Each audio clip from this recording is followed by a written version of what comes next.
Bonjour mes amis, on poursuit avec le deuxième chapitre de Michelet et on va donc continuer à essayer non seulement de traduire mais de comprendre en profondeur tout ce que le roi Shlomo, ce que le roi Salomon a nous enseigné. Ki Hashem yiten chorma, donc on est au verset 6, car c'est Hashem yiten chorma au futur, donc il donnera la sagesse. Mipiv, de sa bouche, la bouche d'Hachem, da'at udvuna, on va traduire la science, le savoir, utvuna et l'intelligence. Alors, le Gaon de Vilna explique quelle est la différence entre da'at et tevuna, puisque en traduction ça ne rend pas. C'est qu'une fois qu'Hachem il t'a donné cette chorma, qu'est-ce que tu en fais? Donc maintenant que tu as cette intelligence.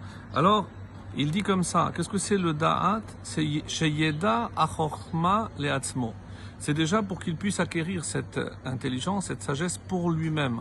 Donc c'est quand quelqu'un a compris quelque chose, mais il arrive déjà à comprendre pour lui, mais il n'a pas encore assez de finesse pour pouvoir transmettre cet enseignement. Et ça c'est Tevuna, c'est le Gaon de Vilna explique, c'est les lamed la acherim.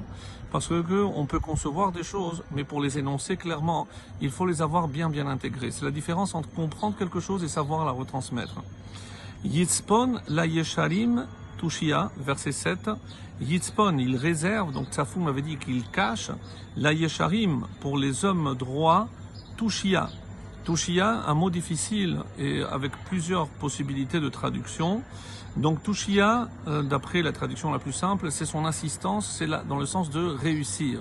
Sans l'aide d'Hachem, un homme ne peut pas réussir.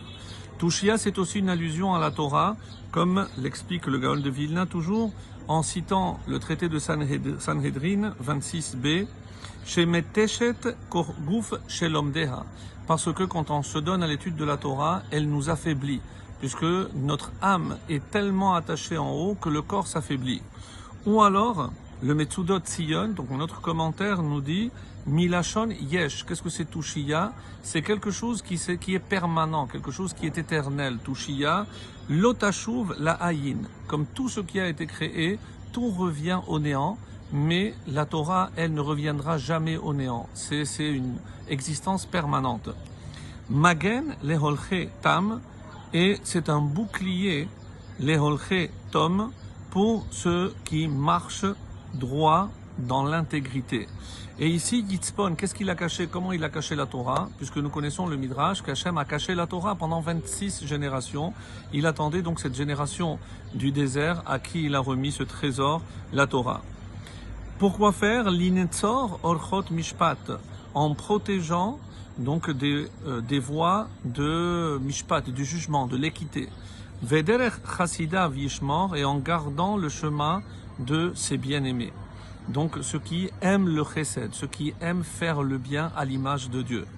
Az tavin tzedek ou mishpat, alors tu comprendras ce que la justice, mishpat et l'équité, le jugement, ou mesharim kol ma'agal tov, et la droiture, littéralement, et tous les sentiers, Ma'agal Tov, les sentiers du bien.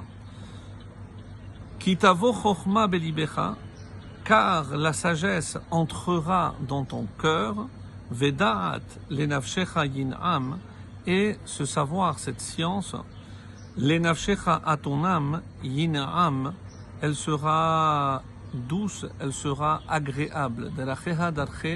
Les voies de la Torah, les sentiers de la Torah sont agréables. Mezima tishmor alecha, la prudence, ici dans le sens, d'après certains commentateurs, de la réflexion. Je dois réfléchir à tout ce que j'apprends.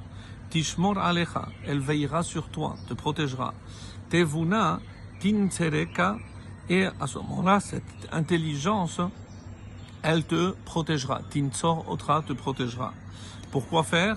Leatzilecha miderech ra, pour te délivrer des chemins, d'un mauvais chemin, ou d'après une autre explication, des chemins des mauvais. Mais ish medaber tahpuchot, d'un homme qui tient des propos, qui parle, tahpuchot, de la perversité, des propos pervers. Les Ramim expliquent qu'est-ce que c'est des propos pervers, ceux qui essayent de t'éloigner d'Hachem. Alors, si on arrête là, Alors on pourrait aussi se demander pourquoi on a besoin de mipiv, de sa bouche.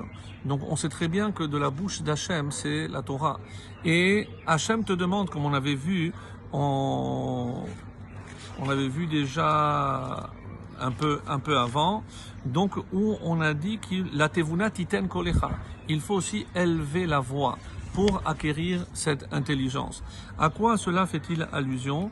Alors les Chachamim ici nous expliquent que non seulement c'est dans Ta'anit Zayin, le traité de Ta'anit, Harbe Lamati, j'ai beaucoup appris. Et de qui j'ai appris le plus? Mital Midai, c'est-à-dire mipiv, utiliser la bouche. Pas simplement pour nous acquérir, il y en a qui disent que c'est pour ça que quand on étudie, il faut étudier à voix haute, parce que comme ça rentre mieux dans les oreilles, mais utiliser la voix aussi, c'est pour transmettre, pour enseigner aux autres. Et c'est en enseignant aux autres, c'est la meilleure façon d'apprendre soi-même. Excellente journée.